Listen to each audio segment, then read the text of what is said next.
गुल साहब, सबसे पहले आपकी तरफ आता हूँ। आप क्या समझते हैं, प्रोजेक्ट फ्रीडम जो है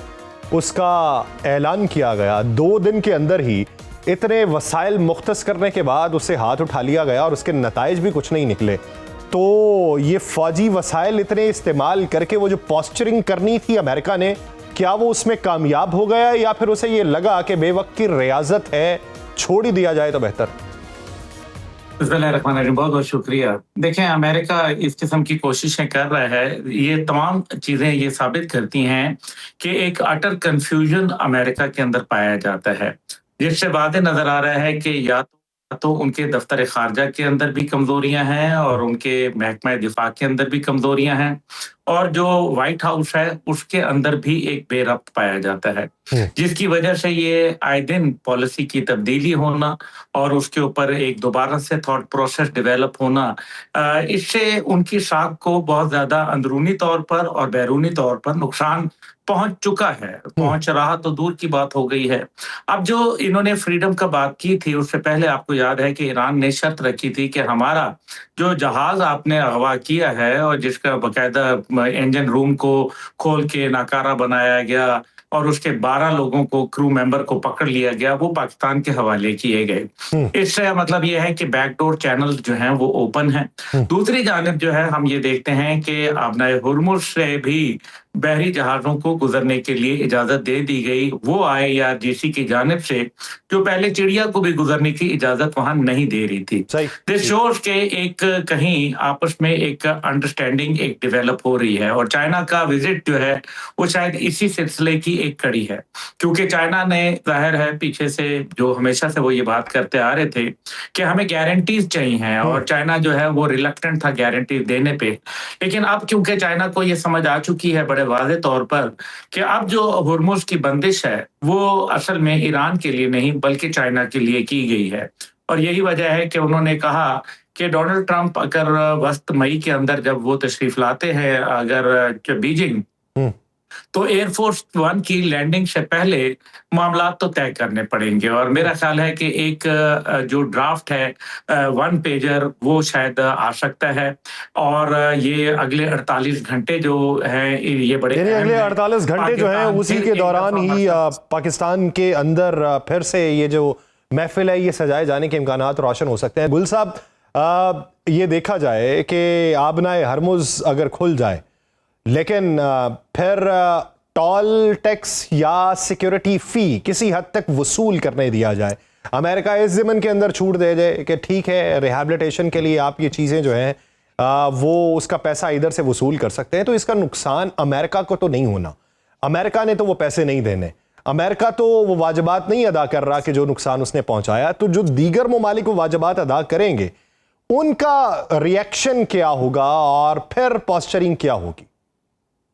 देखिए, ऑपरेशन फ्रीडम के पहले बात कर लें। ऑपरेशन फ्रीडम तो सीधा सा यही है कि अमेरिका को फ्रीडम देना है, बुनियादी तौर पे जंग से निजात हासिल करने का एक तरीका था। अब उनको मालूम है कि अमेरिका इस जंग को, जैसे अभी बहन ने फरमाया, देखिए मेरा नहीं ख्याल कि अमेरिका के पास गोले बारूद तो सोवियत यूनियन के पास भी थे,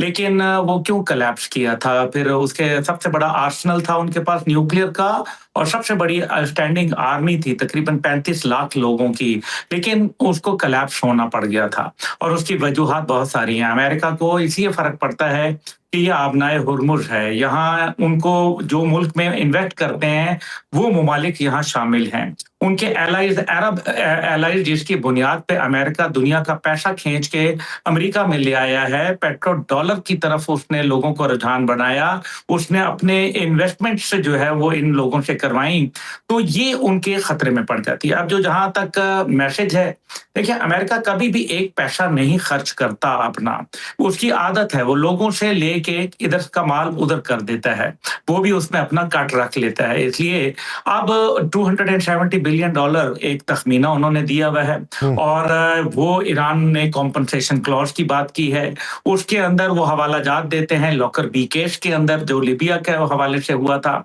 इसलिए ये बात तो बड़ी वाज़ेह है कि अमेरिका उनको कॉम्पनसेट करने के लिए आबनाए हुर्मुज पे हो सकता है उनको कोई लेवी या सरचार्ज लगाने की इजाजत दे दे, लेकिन इससे उनके जो इत्तेहादी हैं वो शदीद नाराज हो जाएंगे और ये वाज़ेह हो जाएगा कि अमेरिका ने कहीं उनकी टर्म्स के ऊपर डिक्टेशन कबूल कर ली है, जो कि नेचुरली अमेरिका की एग्जिस्टेंस के लिए, उनकी सुपीरियरिटी के लिए और उनकी being a super power status को बराह रास्त चैलेंज करेगा। इसलिए वो ऐसा नहीं कर सकते। जंग जो है वो आपको याद है, मैंने आपके पिछले में कहा था, मैंने कहा था जंग नहीं होगी। जंग इसलिए नहीं होगी क्योंकि जंग करने के बाद ही तो नतीजा मुज़ाकरात की टेबल का निकला था और दो ममालिक ने मिलकर हमला किया था। उनकी तमाम स्ट्रेटेजी जो थी वो फेलियर हो गई है। उनके पास अभी मजीद जंग करने के लिए, हाँ जंग तो की जा सकती है। जिस तरह से जनरल वेस्टमोरलैंड कहता था ना, वियतनाम के अंदर 5 लाख ट्रूप्स उसके पास थे, उसका कहता था कि give me more resources,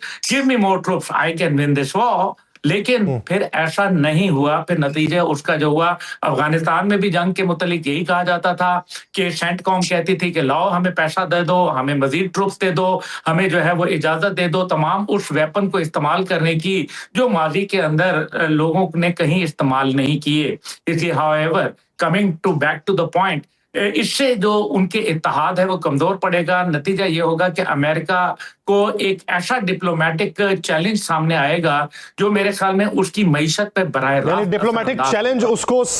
face करना पड़ेगा और उसकी मईशत के ऊपर उसके असरात पड़ना ही है। लेकिन इसका कोई आउटकम बेहतर निकला है तो उसी हवाले से दुनिया इस वक्त इंतजार में बैठी हुई है।